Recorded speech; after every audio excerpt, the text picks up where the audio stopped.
Graça e paz, amados. Estamos aí iniciando mais um vídeo que vem falando sobre a Reforma Protestante.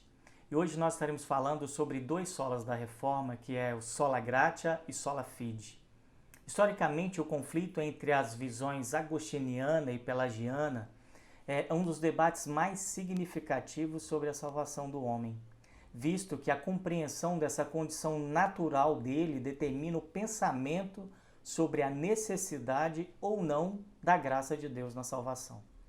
Os reformadores ensinaram: não pensem como os pagãos, ou como os humanistas, ou como Pelágio, que a vontade não fica afetada pela queda. A carne, em seu estado caído, não tem vontade inerente a ela para fazer as coisas de Deus. A carne odeia as coisas de Deus. Estamos mortos no pecado, somos ímpios, inimigos de Deus. Estamos em rebelião e guerra contra Ele. Levantamos todas as nossas forças contra Ele. Somos escravos do pecado, amigos do mundo, da carne, do diabo. Seguimos o curso do mundo. Somos influenciados pelo diabo. O semi-pelagianismo pregado pela Igreja Católica da época dos reformadores afirma, contudo, que o homem está doente. Ele está muito doente. Não pode sobreviver sem a ajuda de Deus. Mas ele não está espiritualmente morto.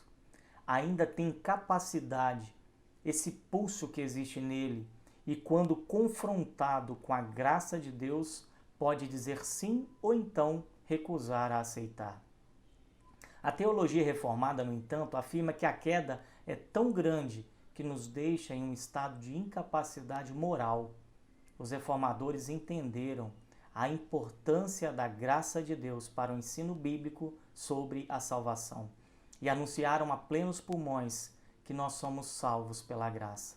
Então, sola gratia, somente pela graça de Deus. Nós somos salvos não somos salvos só porque aceitamos a Cristo, mas somos salvos porque Ele nos amou primeiro.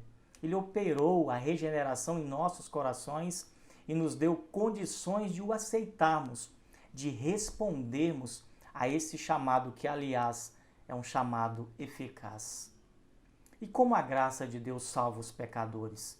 O debate central da Reforma Protestante procura responder uma questão crucial. Como uma pessoa injusta pode sobreviver ao julgamento de um Deus justo e santo? Para os católicos romanos, a justificação começa com o batismo. O batismo é chamado por Roma de causa instrumental da justificação. Se tal pessoa coopera e consente com essa graça infundida no batismo, ele está em um estado de justificação, no qual permanece a menos que cometa um pecado mortal. Caso cometa esse tipo de pecado, ele cai da graça, passando a necessitar do sacramento da penitência.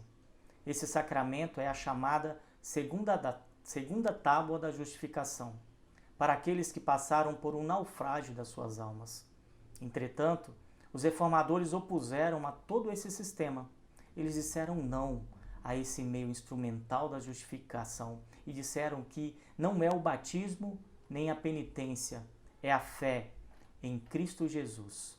A fé é a ferramenta ou um instrumento que nos liga a Cristo e a tudo o que Ele fez por nós. Somente por meio da fé é que chegamos à presença de Deus. Anunciaram que a justiça de Deus se revela no Evangelho e que o justo viverá pela fé.